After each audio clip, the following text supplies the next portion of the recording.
Hi, welcome to our second video. We are continuing on environmental degradation, and we were on in our first video we ended on environmental conflicts, and we said environmental conflicts are social conflicts over environmental degradation. Usually, several actors are involved, e.g., environmental defenders or people with interest in protecting the environment for some value or importance. And we gave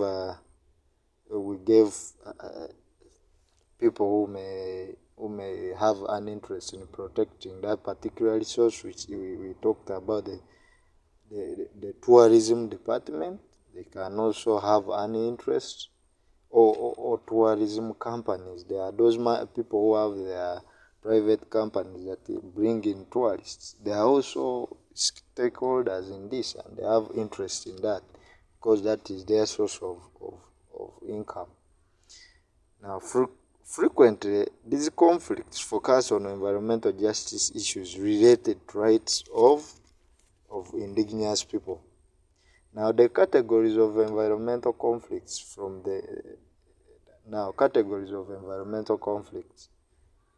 Now, this is from the Global Environmental Justice Atlas.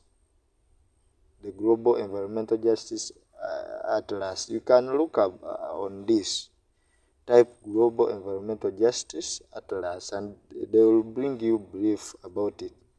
Now, the brief I've got in this is a Global Environmental Justice Atlas was founded and is co-directed by Leah Temper and Joan Martinez Alia, and it is coordinated by Daniela Del Bene.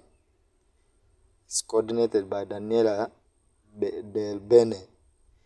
Its aim is to document, to understand, and to analyze the political outcomes that emerge or that may emerge from ecological distribution conflicts.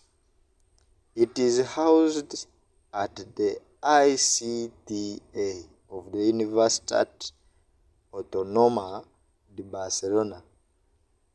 If you go and type that Global Environmental Justice Atlas, it will give you some bio. Now, this is what I got, because I don't want us to just talk things that we don't know. We want us to really understand where are the things coming from. Its aim is to document, to understand, and analyze the political outcomes that emerge or that may emerge from ecological distribution conflicts. It is housed or centered at the ICTA of the Universitat Autónoma de Barcelona. I think they are based in Spain, Barcelona. They are based in Spain, Barcelona. And since 2012, academics and activities have collaborated to write the entries reaching 3,500 by July 2021. The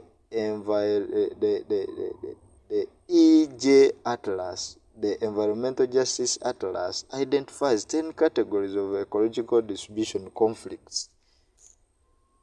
Now, this caucus of people, it identifies 10 categories of ecological distribution conflicts. One is biodiversity conservation conflicts. You see now, the Environmental Justice Atlas identifies 10 categories of ecological distribution conflicts. One is biodiversity conservation conflicts. 2 is biomass and land conflicts, in brackets forests, agriculture, fisheries, and livestock management. 3 is fossil fuels and climate justice, in stroke energy. Fossil fuels and climate justice, stroke energy. That is number 3. Number 4 is industrial and utilities conflicts. 5 is infrastructure and built environment. infrastructure and built environment. That's number 5. Number 6 is mineral ores and building materials extraction. Mineral ores and building materials extraction. Number 7 is nuclear. Number 8 is tourism recreation. Number 9 is waste management. And number 10 is water management. Number 9 is waste management. Number 10 is water management.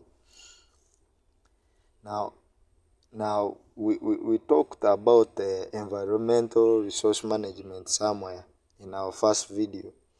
Now we are defining what it means. Environmental resource management refers to the management of the interaction and the impact of human societies on the environment.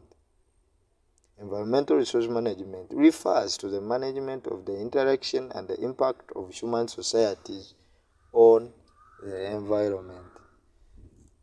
Now, environmental resources management aims to ensure that ecosystem services are protected and maintained for future human generations, and also maintain ecosystem integrity through considering ethical, economic, and scientific ecological variables. Environmental resource management tries to identify factors affected by conflicts that rise between meeting needs and protecting resources. It is thus linked to environmental protection, sustainability, integrated landscape management, natural resources management, fisheries management, forest management, wildlife management. Environmental resource management tries to identify factors affected by conflicts that rise between meeting needs and protecting resources. It is thus linked to environmental protection, sustainability, integrated landscape management, natural resources management, fisheries management, forest management, wildlife management, and others. That is what environmental resources management means. Now, environmental protection. Environmental protection refers to a practice of protecting the natural environment by individuals. It is a practice of protecting the natural environment by individuals, organizations, and government. Individuals, organizations, and governments. When the government of Uganda decides to protect its natural resources, this is what we are saying, environmental protection. When they say, now you are prohibited from accessing Mabira, or Wind Impenetrable, or Queen Elizabeth National Park, that is environmental protection. Its objectives are to conserve natural resources and the existing natural environment, and where possible, to repair damage and reverse trends. Now, the goal of environmental protection is to conserve natural resources and the existing natural environment, and where possible, to repair damage and restore trends. This is what it is all about, environmental protection. A practice of protecting the natural environment by individuals, organizations, or by the government. Now, due to the pressure of overconsumption, population growth, and technology, the biophysical environment is being degraded. Due to the pressures of overconsumption, population growth, and technology, the biophysical environment is being degraded, sometimes permanently. This has been recognized, and governments have begun placing restraints on activities that cause environmental degradation.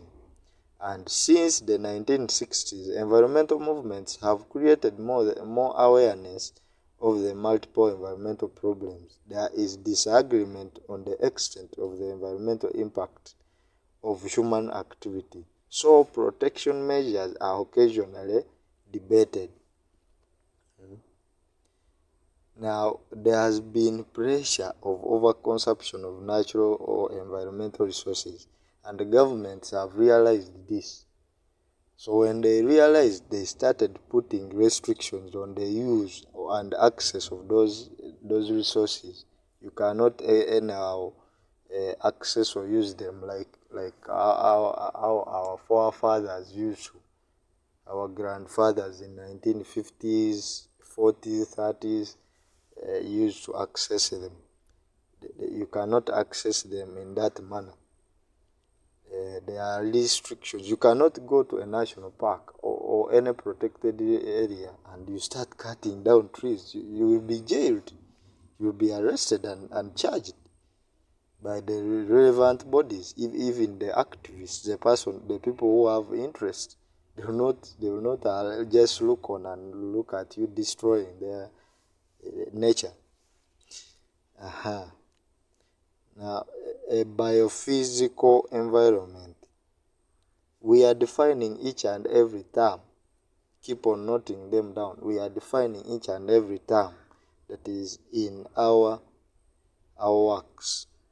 The work we are talking about. We are talking about environmental degradation. Now, under environmental degradation, there are a lot of things, and we are trying to go address one by one. We may not go into much detail, but at least we can address some for the better of our research, for better understanding of our research. Yeah, I know all of us are not scientists. This is ecology. This is ecology for people who did environmental science and those who took biology at advanced level, even ordinary level. By the way, I think there's ecology. Yeah, at advanced level, majorly people who took biology as their basis. So this is ecology. Even natural sciences at university, people who do natural sciences, environmental science, environmental studies, this is ecology. A biophysical environment is a biotic and abiotic surrounding of an organism or population, and consequently includes the factors that have an influence on their survival.